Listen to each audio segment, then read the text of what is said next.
குழம்புக்கு சுவை கூட்டக்கூடிய மாங்காய் பொடிய கையாலேயே இடிச்சு வீட்டிலேயே தயார் செஞ்சோம். இத புளி குழம்பு கோடையும் ரசத்துக்கோடையும் சேர்த்துக்கிட்டா இன்னும் சுவையை அதிகரிக்கும்.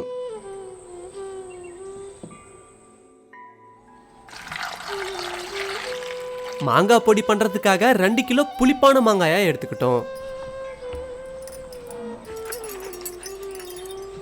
எடுத்துக்கிட்ட மாங்காய சுத்தமா தண்ணியில கழுவிட்டு நுனிய வெட்டி எடுத்துடலாம்.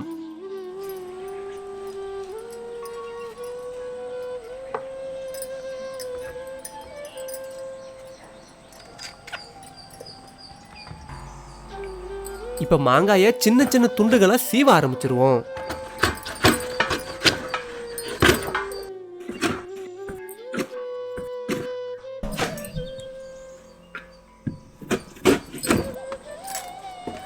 சீவி எடுத்த மாங்காய வெயில்ல காய வைக்க போறோம்.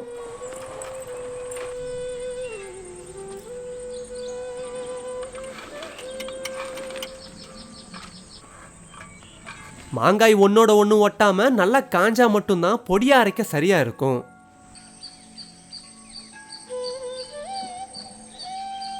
கிட்டத்தட்ட சீவன மாங்காய் எல்லாம் ஒரு வாரம் சரியா வெயில்ல காய வச்சோம்.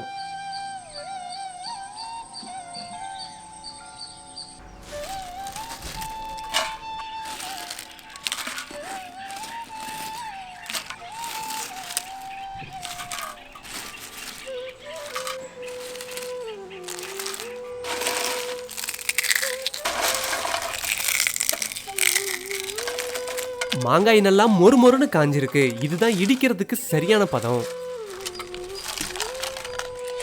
மாங்காயை உரல்ல போட்டு உலக்கையால நல்லா பொடியா இடிக்க ஆரம்பிச்சிருவோம்.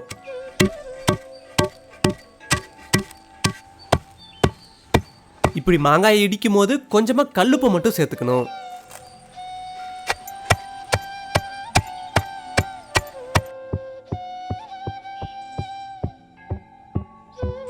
முடிஞ்ச அளவுக்கு மாங்காய பொடியா இடிச்சுக்கிட்டாச்சு.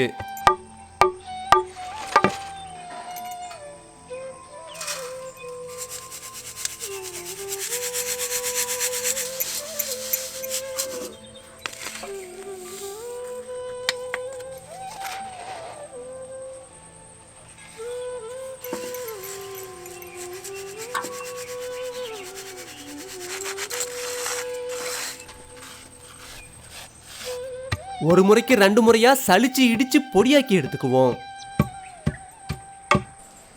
சுலபமா வீட்லயே மாங்காய் பொடியை தயார் பண்ணியாச்சு. இதை காத்து போகாத அளவுக்கு இறுக்கமா பாட்டில்ல மூடி வச்சுக்கிட்டா பல மாசத்துக்கு கெட்டு போகாம வச்சிருக்க முடியும்.